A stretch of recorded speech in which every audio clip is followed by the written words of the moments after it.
오늘 우리에게 주시는 하나님의 말씀을 보도록 하겠습니다. 주시는 말씀 마태복음에서 찾도록 하겠습니다. 마태복음 2장의 말씀입니다. 1절에서 12절까지의 말씀을 우리 함께 보도록 하겠습니다. 제가 먼저 1절의 말씀을 읽겠습니다. 헤롯 왕 때에 예수께서 유대 베들레헴에서 나심에 동방으로부터 박사들이 예루살렘에 이르러 말하되 유대인의 왕으로 나시니가 어디 계시뇨? 우리가 동방에서 그의 별을 보고 그에게 경배하러 왔노라 하니 헤롯 왕과 온 예루살렘이 듣고 소동한지라. 왕이 모든 대제사장과 백성의 서기관들을 모아 그리스도가 어디서 나겠느냐 물으니 가로되 유대 베들레헴 이오니 이는 선지자로 이렇게 기록된 바 또 유대 땅 베들레헴아 너는 유대 고을 중에 가장 작지 아니하도다. 내게서 한 다스리는 자가 나와서 내 백성 이스라엘의 목자가 되리라 하였음이니이다. 이에 헤롯이 가만히 박사들을 불러 별이 나타난 때를 자세히 묻고 베들레헴으로 보내며 이르되 가서 아기에 대하여 자세히 알아보고 찾거든 내게 고하여 나도 가서 그에게 경배하게 하라. 박사들이 왕의 말을 듣고 갈새 동방에서 보던 그 별이 문득 앞서 인도하여 가다가 아기 있는 곳 위에 머물러 섰는지라. 저희가 별을 보고 가장 크게 기뻐하더라. 집에 들어가 아기와 그 모친 마리아에 함께 있는 것을 보고 엎드려 아기께 경배하고 보배압을 열어 황금과 유향과 몰약을 예물로 드리니 꿈에 헤롯에게로 돌아가지 말라 지시하심을 받아 다른 길로 고국에 돌아가느니라. 아멘. 아멘. 오늘 수요일 일부 예배 나오신 우리 성도님들 환영하고 축복합니다. 우리 좌우에 계신 분들, 또 앞뒤에 계신 분들 함께 인사 나눠보겠습니다. 오늘도 잘 오셨습니다. 환영합니다. 축복합니다. 또 잘 오셨습니다. 예수님의 이름으로 환영하고 축복합니다. 우리 성도님들 혹시 성탄절 준비하고 계세요? 자녀들 아니면 손자 손녀들 선물을 준비하신다거나 아니면 외식 계획을 잡으시다던가 그런 성탄절 준비하고 계실까요? 아무도 안 계세요? 조용히 집에서 이렇게 보내실 거예요? 미국의 한 대학에서 어떤 교수가 학생 40명에게 크리스마스라고 하는 단어를 이렇게 주고 생각나는 것을 한번 적어보라고 했어요. 그랬더니 많은 학생들이 이렇게 적었어요. 크리스마스 트리, 산타클로스, 선물, 캐롤, 크리스마스 카드 등등 이렇게 적었다고 합니다. 그런데 그 누구도 예수님의 생일 아니면 예수님과 관련된 그 어떤 것도 적은 사람은 한 사람도 없다고 해요. 그러니까 오늘날 예수님의 탄생이 이처럼 상업주의, 또 감상주의, 쾌락주의에 밀려서 그 본질을 잃어가는 위기에 처해 있다는 것이죠. 또 여러분, 세계적으로 교통사고가 가장 많이 나는 날도 크리스마스래요. 또 강도나 이런 범죄들이 가장 많이 일어나는 날도 또 크리스마스래요. 심지어는 1년 중에 사생아가 가장 많이 생기는 날도 크리스마스라고 합니다. 종교개혁자 마틴 루터가 주기도문을 가리켜서 최대의 순교자라는 표현을 씁니다. 이는 많은 사람들이 주기도문을 의미 없이 외워대기 때문에 그렇게 표현을 했습니다. 오늘날에 이르러서는 이 성탄절이야말로 최대의 순교자가 아닌가 이런 생각을 해보게 됩니다.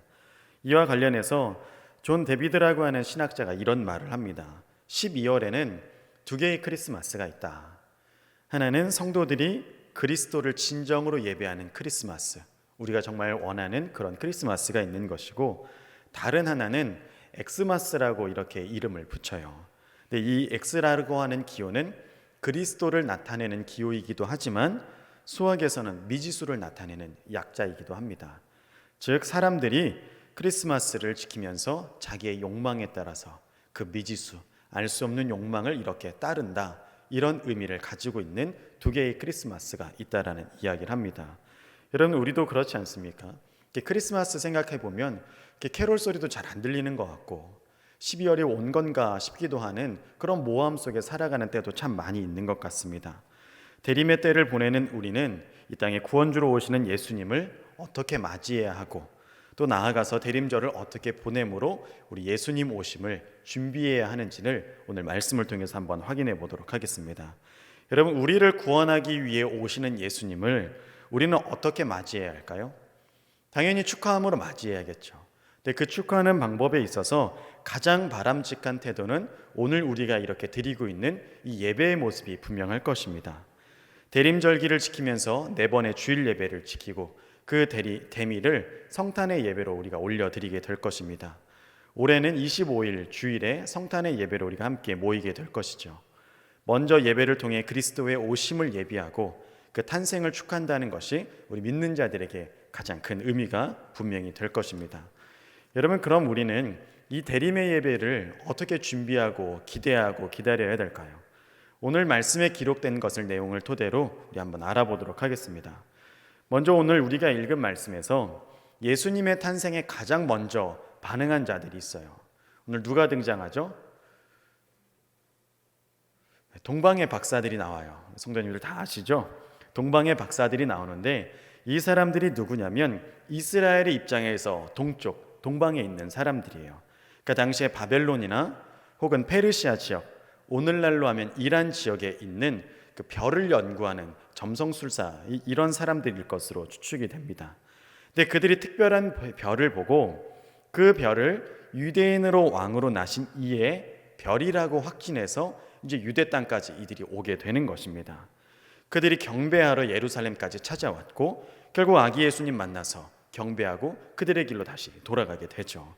이 동방의 박사들의 태도와 그들의 경배를 통해서 우리 이 대림 시기에 우리도 어떠한 자세로 나아가야 하는지를 우리가 본받을 수 있습니다. 첫째로 그들은 바른 지식에 근거한 예배를 드렸습니다. 그들은 예수님께서 이 땅에 왕으로 오신 분이라는 것을 분명히 알고 그 먼 곳에서 이렇게 찾아왔죠. 별을 통해서 그것을 보고 확신하지 않았습니까? 그래서 유대 땅으로 직접 와서 유대인의 왕으로 나신 이가 어디 있냐고 이제 묻는 것이죠. 근데 여러분, 예수님 태어날 당시에 그 상황이 어떻습니까? 이제 가이사의 명령에 따라서 이제 많은 백성들, 대부분의 백성들이 이제 호적을 하러 이렇게 올라온 상황이에요. 그래서 베들레헴에 모여들었고 누구도 그 위에 누이신 아기 예수님의 흔적을 알지도 못하고 관심도 없었던 그때에 동방의 박사들은 별을 보고 이를 찾아왔다라는 것이죠. 여러분, 우리도 진정한 예배를 드리고자 한다면 예배에 대한 바른 지식이 우리에게 분명히 있어야 할 것입니다. 여러분, 예배에 대한 바른 지식은 우리가 어디서 찾을 수 있을까요? 성경에서 찾을 수 있죠. 성경의 예배에 대한 바른 지식을 이렇게 표현합니다. 우리 요한복음 4장 24절의 말씀을 함께 읽어보겠습니다. 우리 함께 읽겠습니다. 하나님은 영이시니 예배하는 자가 신령과 진정으로 예배할지니라. 아멘. 여러분, 익숙하시죠? 우리가 주일마다 이렇게 선포하는 내용이지 않습니까? 그럼 이 구절에서 나타나는 진정이라고 하는 말의 뜻은 진리를 담고 있어요. 그러니까 하나님께 예배하러 나아갈 때 영이신 하나님을 바로 알고 하나님에 대한 바른 지식, 진리를 가지고 우리가 예배드리러 나와야 한다는 그런 뜻을 가지고 있습니다. 우리는 여러분 2000년 전에 유대 땅 베들레헴에 태어나신 이가 누구인지 알아야 합니다. 동방의 박사들이 알았던 것처럼 유대인의 왕으로 나신 이뿐만 아니라 만유의 왕이시고 왕 중의 왕이심을 우리는 분명히 알아야 합니다. 여러분, 당시 사람들에게 있어서 왕이라고 하는 이 존재가 가지는 이 존재 가치가 어떻습니까? 로마에는 아우구스투스라고 하는 황제가 있고 또 유대에는 헤롯이라고 하는 왕이 있지 않습니까? 그들의 권세가 정말 대단했어요. 우리 흔히 쓰는 표현으로 공중에 나는 새도 떨어뜨린다라는 표현이 있죠. 그만큼 그들의 권세가 하늘 높은 줄 모르고 치솟는다는 것이죠. 그만큼 왕이 된 사람들에게는 이런 어마어마한 권세가 있다라는 거죠. 그러니 예수님을 왕으로 고백하는 자들에게도 이런 인식이 분명히 있어야 하는 것입니다. 왕에게는 권세가 있고 절대적인 다스림이 있다라는 것을 우리가 분명히 인식해야 한다는 거죠. 실제로 예수님께서 부활하시고 승천하시기 직전에 제자들에게 어떤 말씀을 건네십니까? 하늘과 땅의 모든 권세를 내게 주셨다, 이렇게 말씀하시지 않습니까? 즉, 이 땅에서 그분의 허락하심 없이는 되어지는 일은 아무것도 없다라는 것이에요. 그러한 예수님께서 2000년 전에 인간의 육신, 그 몸을 입고 이 땅에 오신 것입니다.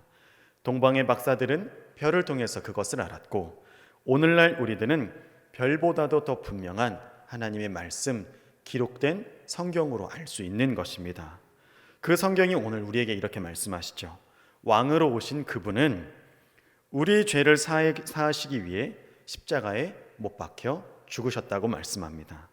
뿐만 아니라 죽은 지 사흘 만에 살아나시고 부활 승천하시어서 지금은 하나님 우편에서 우리를 위해 간구하고 계신다고 말씀하십니다. 또 그분이 언젠가는 이 땅에 다시 오셔서 우리를 구원하시는 그런 능력 있으신 분임을 분명히 일깨워주고 있습니다. 여러분, 우리는 예배를 드릴 때 이런 지식을 가지고 예배를 드려야 합니다. 하나님이 영이라는 사실, 그리고 진리라는 사실, 이 땅에 오신 예수님이 목적이 어떠하였고 우리를 위해 어떠한 모습으로 그 희생과 그 핏값을 치르셨는지를 우리는 분명히 깨달아 알아야 합니다. 그것이 여러분 영으로 예배하는 것이고 진리, 진실로 예배하는 것을 우리는 성경에서 이렇게 통해 알 수 있는 것입니다. 사랑하는 여러분, 영과 진리로 예배하시는 저와 여러분들 되시길 주님의 이름으로 축복합니다. 아멘. 두 번째로 우리는 그들의 헌신을 배워야 합니다. 그들이 왕께 예배드리기 위해 얼마나 많은 수고와 헌신을 이렇게 드렸는지 모릅니다. 여러분, 동방에서 왔다고 했으니 그 길이 얼마나 멀었겠습니까? 어림잡아도 약 1600km 정도 이렇게 됐다라고 이야기합니다. 걸어서 오고 나귀를 타고 오고 한 가지 목적, 왕으로 나신 예수님만을 경배하기 위해 그 먼 길을 이들이 택한 것이죠. 얼마나 많은 시간이 소요됐겠습니까? 학자들의 말에 의하면 한 40일 정도 그들이 걸어왔을 것으로 추측을 합니다. 또 얼마나 많은 경비가 들었겠어요. 또 얼마나 많은 수고와 피곤이 있었겠습니까? 또 얼마나 많은 위험한 일들이 있었겠습니까? 그러나 그들은 수고와 위험을 감수할 만한 일이었음을 확신했고 그들이 그 행함으로 옮기게 된 것이죠. 그들의 예배에는 이런 헌신이 깃들여져 있는 예배였습니다. 여러분, 이 모습을 보고 우리의 예배 또한 점검되어지길 원합니다. 왕으로 오신 예수님께 경배하기 위해 우리는 어떤 헌신을 드리고 있습니까? 거창한 것을 따지고자 하는 것이 아닙니다. 동방의 박사들은 그런 상황에 있었고 그러한 거리에 있는 중에 최선의 것을 다해서 하나님 앞에 예수님께 경배하기 위해 이렇게 온 것이죠. 신방을 다니는 중에 어떤 한 권사님께서 이런 말씀을 하시더라고요. 그 예배를 준비함에 있어서 본인이 하시는 이제 몸가짐과 옷가짐에 대한 것을 이렇게 말씀해 주시더라고요. 예배를 드리러 오는데, 하나님을 만나러 오는데 아무런 준비하고 올 수 없다라는 것이죠. 그래서 그 전날은 깨끗하게 목욕제기 하신대요. 그리고 가진 옷의 매무새를 잘 다듬어서 최선을 다해서 예배를 준비한다고 말씀하시더라고요. 여러분, 준비부터가 그렇게 정성일진데 예배 드리는 마음은 얼마나 더 큰 정성으로 올려드리겠습니까? 우리의 예배는 어떤 헌신이 자리하고 있습니까? 잘 지어진 건물, 또 편안한 의자, 또 조명, 방송 시스템들이 우리에게 편안한 예배의 자리를 주지만 헌신의 마음까지는 대신할 수 없는 것입니다. 반드시 하나님을 향한 우리의 마음, 헌신의 마음을 올려드리는 매 순간의 예배가 되기를 주님의 이름으로 축복합니다. 여러분, 예수님 만나러 올 때 구원의 자리에 대한 그 기쁨이 우리 안에 가득 차야 하는데 안타깝게도 그러지 못할 때가 종종 있으시죠? 저는 종종 있어요. 성도님들은 믿음이 좋으셔서 저는 그럴 때가 종종 있는 것 같아요. 예배를 위해서라면 동방의 박사들처럼 나의 시간도 드리고 헌신도 드리고 오히려 나의 것을 내려놓아야 하는 것들이 분명히 있는데 인간적인 연약함으로 인해 온전히 예배드리지 못할 때가 있는 것이죠. 예배 시간에 늦는 것은 대수롭지 않고 또 세상의 여러 가지 일들로 인해 타협함도 분명히 있습니다. 예배에 대한 순위가 결코 우선순위가 되지 못하는 것입니다. 여러분, 저라고 예배이겠습니까? 이러한 예배를 하나님께서 어떠한 마음으로 바라보시겠습니까? 이는 우리 성도님들이 더욱더 잘 아시리라 생각이 됩니다. 그러므로 우리가 예배 드릴 때 반드시 헌신의 마음으로 예배 드리시길 바랍니다. 여러분, 다윗이 이런 말을 하지 않습니까? 우리 역대상 21장 24절의 말씀을 함께 보도록 하겠습니다. 우리 함께 읽겠습니다. 다윗 왕이 오르난에게 이르되 그렇지 아니하다. 내가 결단코 상당한 값으로 사리라. 내가 여호와께 드리려고 내 물건을 취하지 아니하겠고 값 없이는 번제를 드리지도 아니하리라 하고. 아멘. 이 다윗은 남이 갖다 준 재물과 나무로 하나님께 제사 드리려 하지 않았습니다. 내 손으로 드려서 값 있게 드려서 예배 드리고자 했습니다. 하나님 앞에 나올 때마다 우리 다윗이 이렇게 값진 예배를 올려드렸던 것처럼 우리 성도님들도 값 있는 예배 드리기를 축복합니다. 우리는 하나님 위해서는 얼마든지 희생하고 얼마든지 많이 허비할 수 있다라고 이렇게 이야기합니다. 여러분, 이것이 우리의 사는 목적이 되지 않습니까? 우리 이 목적을 이사야가 이렇게 말씀하고 있습니다. 이사야 43장 21절의 말씀입니다. 함께 읽겠습니다. 이 백성은 내가 나를 위하여 지었나니 나의 찬송을 부르게 하려 함이니라. 아멘. 여기서 말씀하는 찬송은 하나님 높이고 하나님 행하심을 기리는 모든 행위입니다. 즉 예배와 같은 것이에요. 그럼 대림의 절기를 어떻게 준비하고 또 어떻게 보내느냐에 따라서 구원자로 오시는 예수님을 영접하는 우리의 마음의 자세가 분명히 달라질 것입니다. 예수님을 경배하기 위한 목적만으로 온 이 동방의 박사들을 보면서 나의 예배를 점검해 보시는 계기가 되시길 또한 바랍니다. 세 번째로 동방의 박사들은 자기의 보배압을 열어요.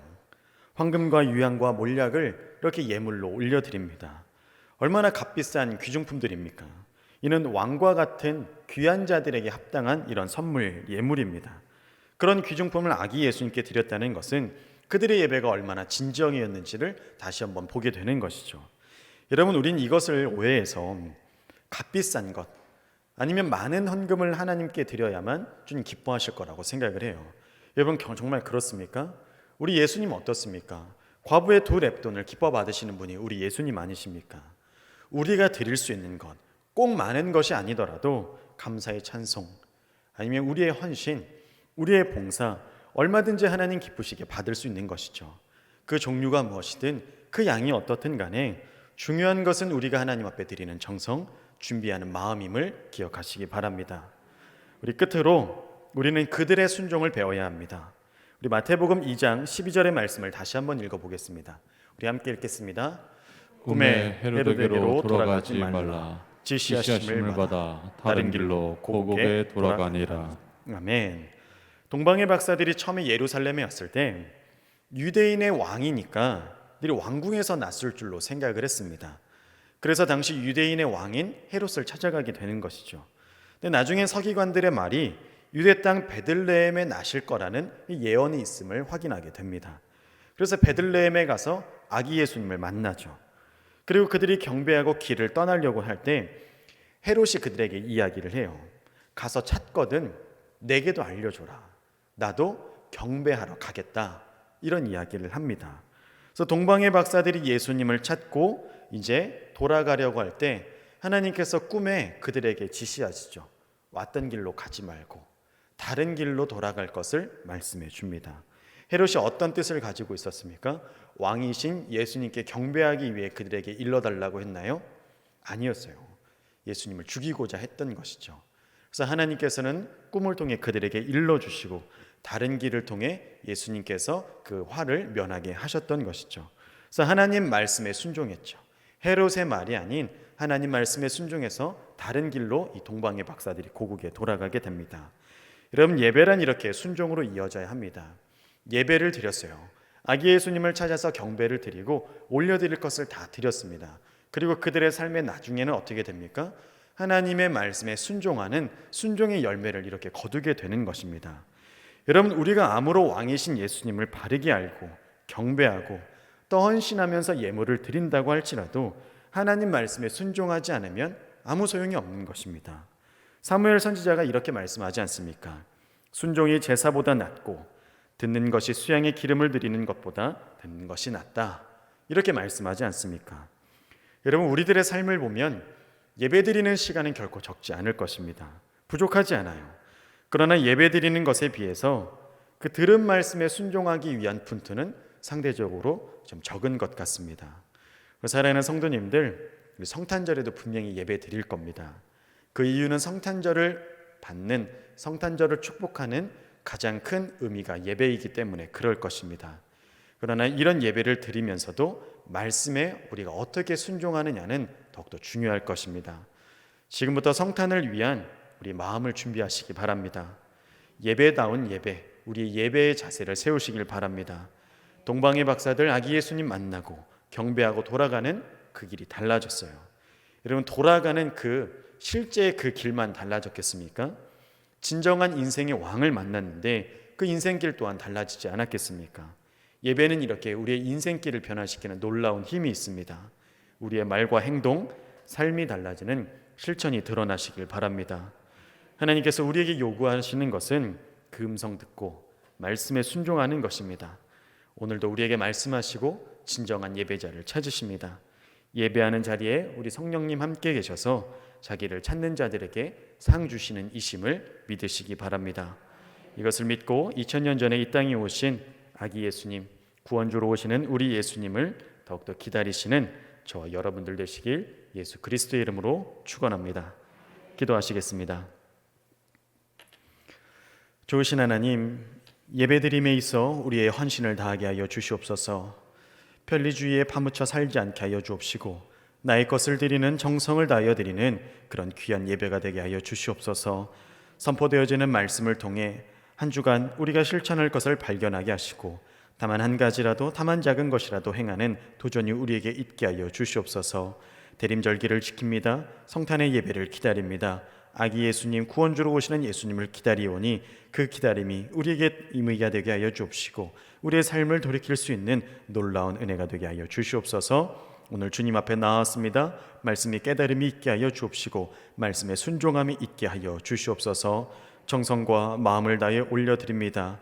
하나님 앞에 우리의 예물을 올려드리오니 주님 기쁘게 받아 주시옵소서. 1000번째로 드려지는 예물 위에 주님의 복과 은혜를 덧입혀 주옵시고 감사의 제물들은 더욱더 풍성하게 하여 주옵시며 하나님 각종 사역을 위하여 드려지는 이 예물들 또한 하나님께서 풍성케 하여 주시옵소서. 하늘 창고에 쌓아 주옵시며 모든 것이 주님으로부터 왔사오니 주님께 드림에 있어 더욱더 넉넉한 우리 모두가 되게 하여 주시옵소서. 오늘도 예배 자리에 초대해 주시고 예배드리게 하시니 감사드립니다. 우리 구주 예수님의 이름으로 기도드립니다. 아멘.